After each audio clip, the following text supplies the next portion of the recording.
He could be a convicted felon as soon as he gets out of office. Joe could be a convicted felon with all of the things that he's done. The only person on this stage is a convicted felon is the man I'm looking at right now. The topic of presidential immunity came up only briefly during Thursday night's debate, likely because the issue is still in the hands of the Supreme Court.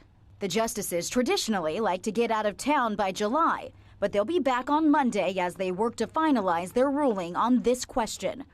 Whether, and if so, to what extent, does a former president enjoy presidential immunity from criminal prosecution for conduct alleged to involve official acts during his tenure in office? A question that stems from the Capitol riot on January 6th, and whether Donald Trump conspired to overturn the 2020 election. The court wants to be anything but viewed as political. Friday, the High Court did issue a ruling that could have major implications for Donald Trump's election interference case. In a 6-3 decision, the court majority narrowed the scope of an obstruction law federal prosecutors used to charge hundreds of January 6 defendants, essentially making it harder to convict them.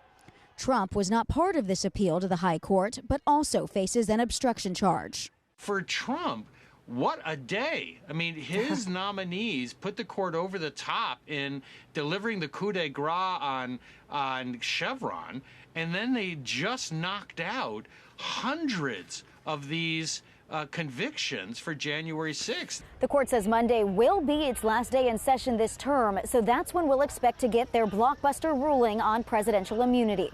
From the Supreme Court, Rebecca Castor, Fox News.